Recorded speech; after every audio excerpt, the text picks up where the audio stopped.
How many friends do you actually have?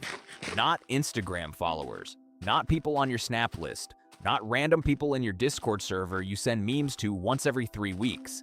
Actual friends. Like, genuinely ask yourself that.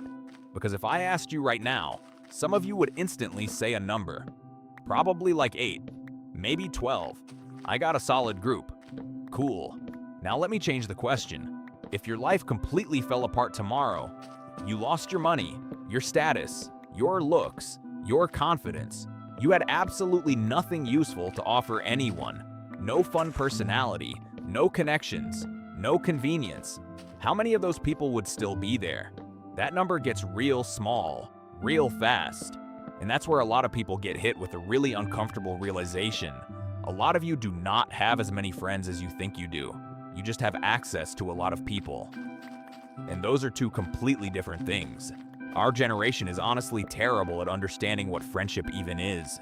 We've completely blurred the line between an actual friend and just proximity. A lot of the people you call friends are literally just friends because circumstances. You go to the same school, you work the same shift, you play the same game, you sit next to each other in class, you're online at the same hours. That's it. You're not connected by some deep bond. You're just surviving the same environment together. And the second that environment disappears, so does the friendship. You graduate, gone. Quit your job, gone. Stop playing that game, gone. Suddenly you realize you haven't spoken in 8 months. That wasn't friendship. That was just two people using each other as entertainment. Basically human background noise. And there's nothing wrong with casual friendships. Not every person has to be your soulmate. But the issue is when you confuse quantity for quality. You think having 15 people to go get food with means you're socially fulfilled. Meanwhile, you don't have a single person you could actually call when life gets bad. That's the scary part. Because having a full group chat means absolutely nothing if you have nobody to talk to when your mental health is falling apart at 2 a.m. And I think a lot of people know this deep down. That's why being alone feels so scary now. Not because people necessarily love all their friendships, but because losing them means confronting the possibility that half their social life was fake. That hurts. A lot. So what actually makes a real friend? To me, it's honestly pretty simple. A real friend is someone who actually operates on your wavelength. Not just someone who likes the same music or plays the same games. I mean deeper than that. Your mindset, your values, your energy, your direction in life. Because once you actually start trying to improve yourself, you find out really quickly who's real. The second you start taking life a little more seriously, going gym, working on a project, building something, fixing your habits, watch how people react. It's actually crazy. Fake friends get weirdly uncomfortable when you start improving. They'll clown you for trying. Bro thinks he's him. Relax. It's not that deep. Take a day off. Why? Because your discipline is making them insecure. You becoming better forces them to think about why they're staying the same. And people hate mirrors. A real friend doesn't do that. A real friend sees your ambition and says, okay, bet, let's lock in. They don't secretly want you to stay average so they can feel comfortable. They actually want you to win. And that is unbelievably rare, like genuinely rare. Finding someone who gets excited when you succeed is rare. No jealousy, no weird competition, no secretly hoping you fail so the gap doesn't get too big. Just genuine support. That's gold. But here's the uncomfortable flip side. If you want friends like that, you actually have to become that kind of friend too. You can't expect loyalty, honesty, and deep connection while being selfish. That's not how it works. Being a good friend actually requires effort, a lot more than people think. It means listening when you'd rather talk about yourself, showing up to their wins even when your own life feels messy, supporting them even when you're low, and maybe most importantly, telling them the truth. This is where fake friendships completely collapse. Fake friends care more about comfort than honesty. They'll literally watch you ruin your own life and say nothing, because confrontation is awkward. A real friend will tell you what you need to hear, not what sounds nice. They'll tell you when you're being lazy, when you're self-sabotaging, when you're acting like an idiot. Not because they want to attack you, because they actually care. That matters. A lot. And I learned this the hard way. A few years ago, I had a really close friend, like actual brother-level friend. Same humor, same mindset, same goals. We clicked instantly, and because of that, I got way too comfortable. I started treating his loyalty like a guarantee, like he'd just always be there.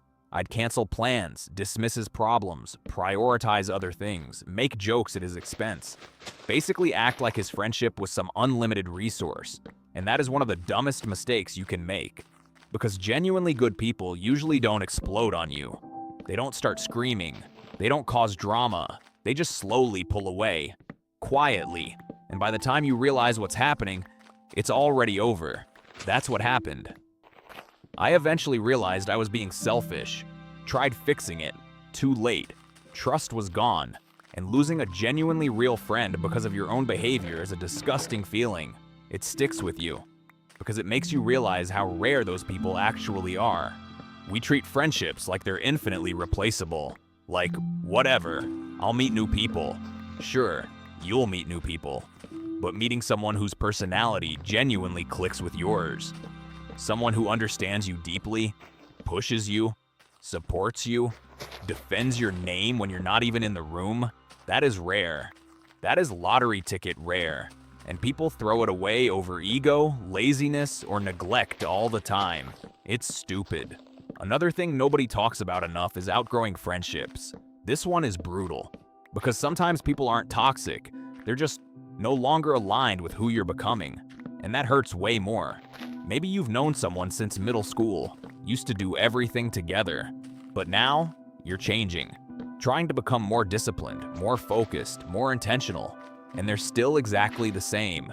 Still gossiping, still wasting weekends, still making fun of ambition, still emotionally stuck in 2022. And every time you hang out, you feel drained. Like you have to make yourself smaller just to maintain the friendship. That's exhausting. And honestly, it's okay to outgrow people. That doesn't make you fake. It doesn't make them bad. It just means the season ended. That's life. Not everyone is meant to come with you forever. Some people are chapters, not the whole book. And forcing dead friendships to stay alive out of nostalgia is one of the fastest ways to make yourself miserable. Let it happen naturally. Distance is not always drama. Sometimes it's just growth. Also, watch how people handle conflict. This tells you everything. Fake friendships are fragile. One disagreement, finished. One misunderstanding, ghosted. You say no one time, suddenly you're the villain. That's not friendship. That's emotional terrorism.